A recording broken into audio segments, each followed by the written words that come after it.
او گفتم کے مر گے ناگہاں گفتہ کے درد ہجر من، گفتم علاج زندگی، گفتم علاج زندگی، گفتہ کے دیدار منا۔ محبوب جو ہے اگر وہ مولا علی ہوں تو ان کا چہرہ جو ہے وہ کوئی حفظ کر لے، ایسے ہی ہے جیسے کسی نے قرآن حفظ کر لیا۔ تو یہ عفان مطلب مختصر، یہ باقی تفصیل سے شعر پہ بات ہو چکی۔ یہ بدھ پہ ڈیپینڈ کرتا ہے کہ یہ خاص بدھ کی بات ہو رہی ہے، جس کا چہرہ دیکھنا ہے یہ اس بدھ کی بات تو یہ اس بدھ کی بات ہو رہی ہے جسے قرآن ناطق کہتے ہیں۔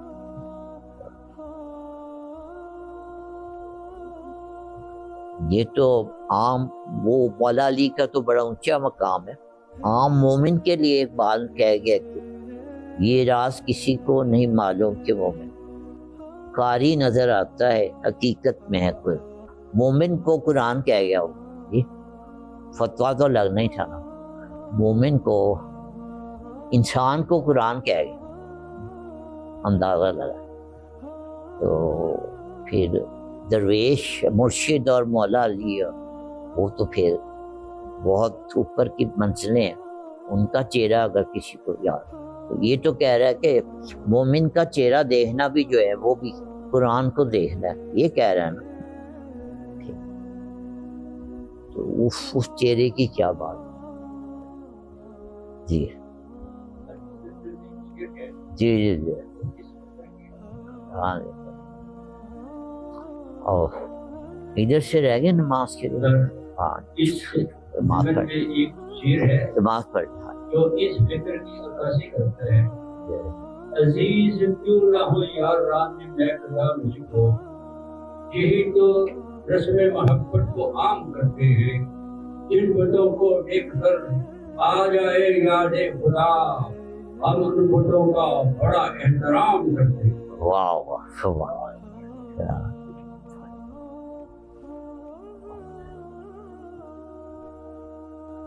یہ ڈیپینڈ کرتا ہے کہ آپ نے محبت کس سے کی ہے، اگر مجاز سے کی ہے تو وہ پھر شرک ہے، اور اگر حقیقت سے کی ہے تو وہ پھر عین حق ہے، وہ پھر جی لوگ مجاز سے بھی قربان ہو گئے جی قربان کرتے ہیں جی وہ بھی یہ بابا نے راز بیان فرمایا تھا ایک محفل میں کہ اب آپ دیکھیں جتنی ہماری داستانیں ہیں جن کو درویشوں نے استعمال کیا ہے، لوگ داستانیں ہی رانجھا، سسی پنو، سونی میوات، یہ تمام داستانیں جو ہیں تو مجاز کی، لیکن یہ اس میں ایک چیز نوٹ کریں، یہ فراق ہی فراق ہے۔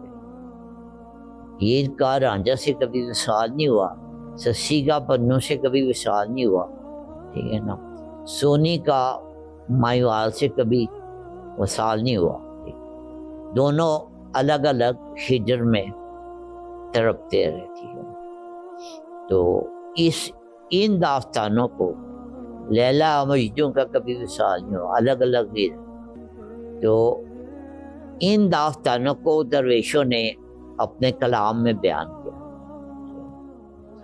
اس میں راز یہ ہے کہ مجاز بھی اگر صادق ہو، مجاز بھی اگر صادق ہو تو اس میں جو ہجر ہوتی ہے وہ حقیقت سے وصال ہوتا ہے، مجاز کا جو ہجر ہے وہ حقیقت کا وصال ہوتا ہے۔ تو مجاز میں بھی جو بندہ ہجر سے گزر جائے یا ہجر میں ہی مر جائے تو وہ بھی ایک درجہ رکھتا ہے، اس کا بھی دربار بن جاتا ہے، جیسے ہیر کا بھی دربار بن گیا، رانجھے کا بھی بن گیا۔ ٹھیک ہے نا. تو یہ جو ہے مجاز کا بھی وہ ایک مقام بن جاتا ہے اگر وہ ہجر ہو. جیسے ہر چہرے میں نظر آتی ہے یار کی صورت، اب آپ کی صورت ہو گیا یار کی صورت. جی جی. تو یہ پھر سب ایک ہی ہے، محبوب کہاں ہے؟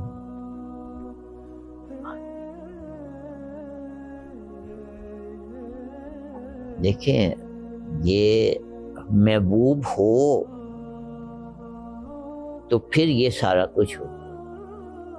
محبوب کو اگر مائنس کر دیں تو یہ سارا کچھ، یہ ساری کیفیت مائنس ہوئی. اب یہ آپ حضرت یعقوب علیہ السلام سے پوچھیں کہ ان کو تو صرف یوسف ہی نظر آتا ہے، یا یوسف نظر آتا ہے یا پھر نہیں نظر آتا، دو ہی باتیں ہوتی ہیں. اگر یعقوب علیہ السلام والا عشق ہو تو پھر جو ہے نا یوسف ہی نظر آتا، اور کچھ نہیں نظر آتا. لیکن اس کے لیے پھر حضرت یعقوب علیہ السلام والا عشق چاہیے، یعنی کہ محبوب ہوگا تو پھر وہ نظر آئے گا. اس کو مائنس کر دیں کچھ بھی نہیں نظر آتا. تو یہ تو عشق کی انتہا ہوتی ہے جب وہ محبوب ہی محبوب نظر آتا ہے ہر چہرے میں. عشق کی انتہا ہوتی ہے. اور اغیار بھی جو ہے وہ محبوب نظر آتے ہیں. ہر انسان میں اپنے محبوب کا چہرہ نظر آتا ہے. یہ ایک مقام ہوتا ہے، اس کو ٹیکنیکلی وحدت الشہود کہا جاتا ہے. مشاہدے سے ہے نا شہود، تو مشاہدہ مل جاتا ہے کہ محبوب ہی محبوب نظر آتا ہے، اور اسے وحدت الوجود بھی کہا جاتا ہے کہ بس وہی ہے اور کچھ ہے ہی نہیں. لیکن یہ عشق کے مقام ہے، یہ سارے مقامات ہیں، یہ عشق کے مقام.